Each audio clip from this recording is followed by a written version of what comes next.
Assalamualaikum warahmatullahi ta'ala wabarakatuh.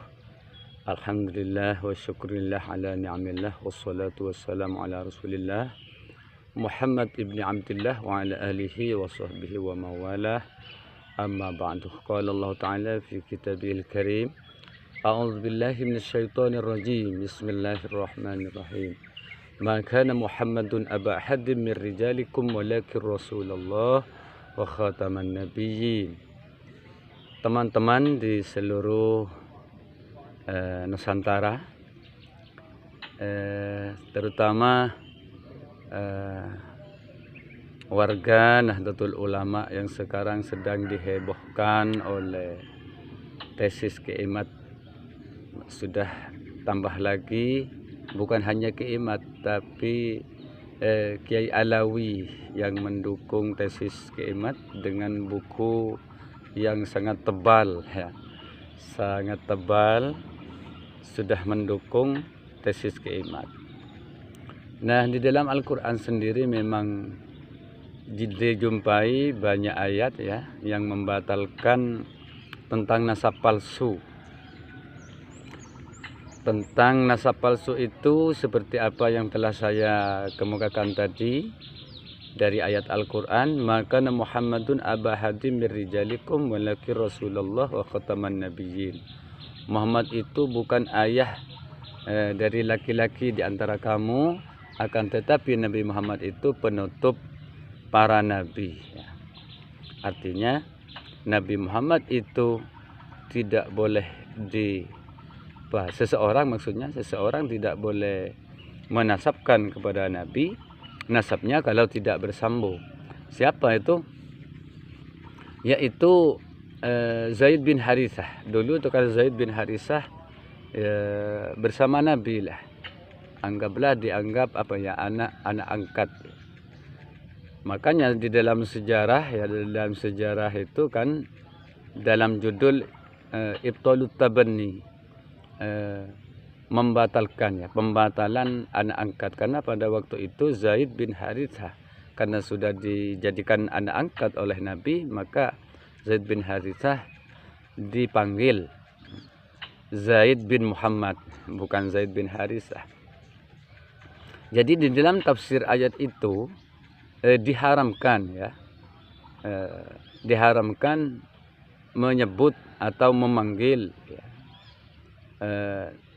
nasab seseorang yang bukan pada nasabnya, seperti Zaid bin Muhammad. Nah, dengan turunnya ayat itu, maka Muhammadun aba ahadin min rijalikum walakin Rasulullah wa khataman nabiyyin, maka pada waktu itu berubahlah menjadi Zaid bin Harithah. Nah, dalam tafsir itu dijelaskan kita itu tidak boleh memanggil nasab jika bukan nasabnya. Memanggil ayah, misalnya Zaid bin Muhammad, itu tidak boleh. Atau panggilan, wahai Zaid bin Muhammad, tidak boleh. Nah, yang boleh yaitu Nabi Muhammad itu disebut dengan ayahnya orang mukmin. Nah, itu deh. Boleh kalau seperti itu. Jadi dalam Al-Quran sendiri dijelaskan tidak boleh memanggil seseorang, ya, pada seseorang yang bukan nasabnya, seperti yang saya telah jelaskan tadi. Nah, mengenai nasab Alawi sekarang ini kan sudah jelas, ya, menurut beberapa penelitian sudah jelas. Mungkin hanya yang mengakui bahwa para habaib di Indonesia itu keturunan atau dzurriyyah Rasulullah hanya di kalangan Ba'alawi sendiri, sedangkan para ahli sejarah tidak mengakuinya, ya, dengan beberapa bukti yang sudah sangat jelas. Ditambah lagi sekarang Kiai Alawi yang baru saja menjelaskan dalam bukunya yang sudah dicetak ratusan buku, mungkin ribuan buku, ya, menjelaskan bahwa nasab Alawi tidak bersambung.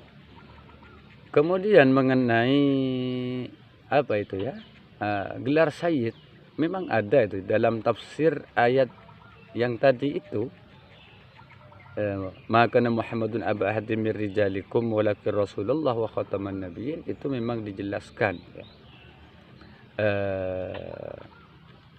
Nabi Muhammad mempunyai banyak putra seperti Qasim, Ibrahim dan seterusnya, tapi mereka itu kan wafat ketika masih muda ya, masih kecil, tidak sampai dewasa.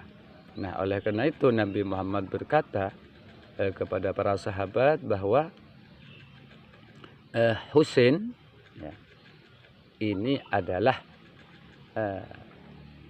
apa ya, termasuk keturunanku dan ini adalah sayyid. Nah, seperti itu ya. Jadi kata-kata ya sayyid itu memang Nabi sendiri yang menjelaskan terhadap sahabat bahwa Sayyidina Hasan itu merupakan sayyid. Maka sampai sekarang keturunan Hasan itu disebut sayyid. Kemudian keturunan Husain disebut syarif. Kalau kata-kata Habib enggak ada ya, enggak ada. Kemudian mengenai para habaib di Indonesia, ini sudah sangat tidak relevan ya, tidak cocok dengan akhlak Nabi. Jadi akhlak Nabi apa ya? Akhlak Nabi itu kan jujur, ya, jujur, tidak membuat kebohongan-kebohongan seperti apa yang telah dilakukan oleh para habaib. Contoh ya, pemalsuan makam, ya, pemalsuan sejarah, ya, pemalsuan apa ya, aset-aset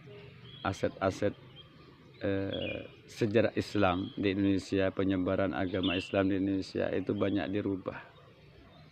Jadi banyak sekali kebohongan-kebohongan yang telah dilakukan oleh Ba'alawi. Kemudian lagi kebohongan tentang apa ya, thariqah ya, thariqah.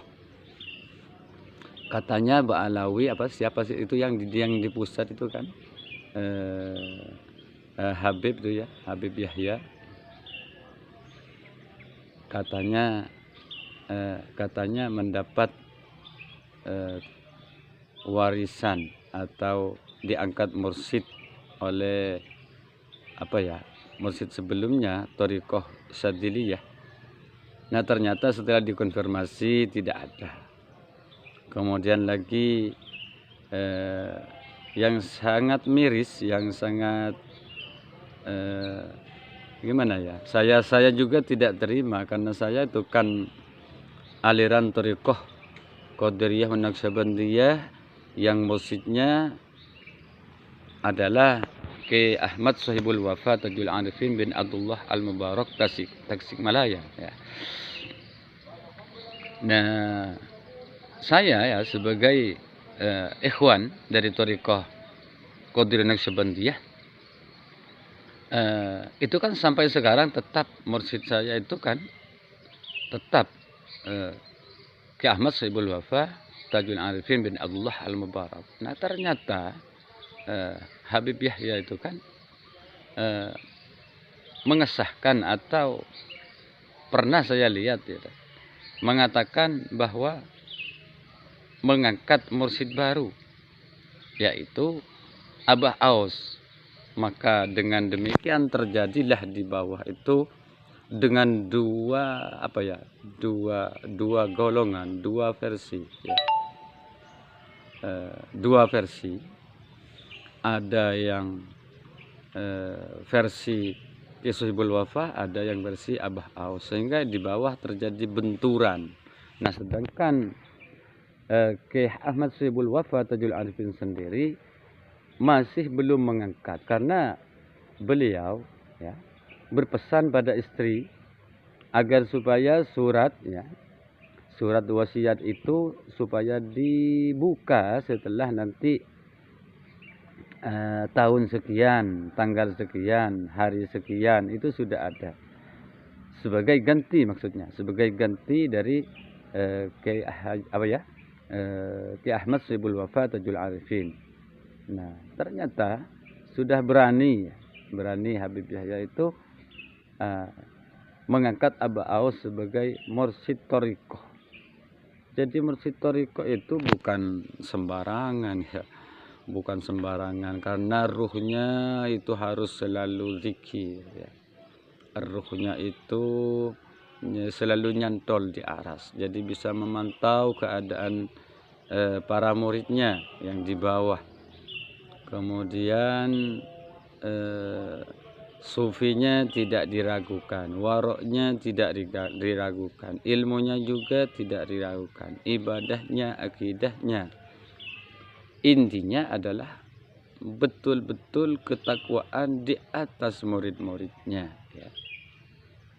Jadi sampai sekarang dengan kebohongan yang diciptakan oleh klan Ba'alawi dari masalah sejarah, masalah thariqah, kemudian masalah-masalah yang lain, saya tetap tidak menerima, tetap tidak percaya. Ditambah lagi doktrin-doktrin sesat seperti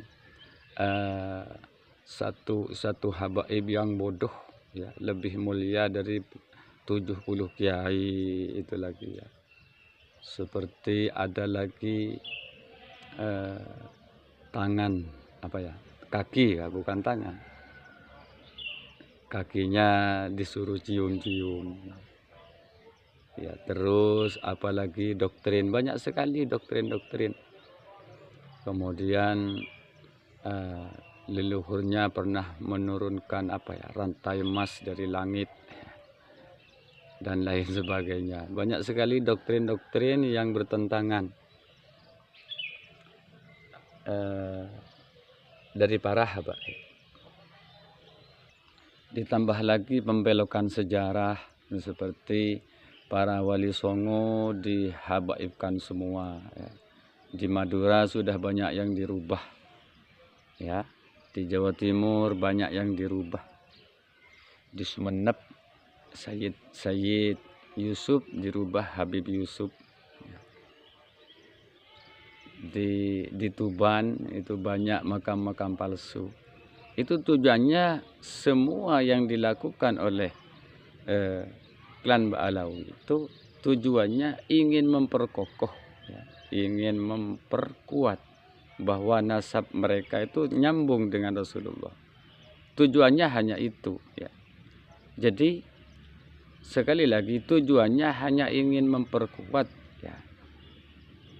Kemudian meyakinkan masyarakat Indonesia agar selalu yakin 100% terhadap tersambungnya nasab habaib di Indonesia dengan Rasulullah.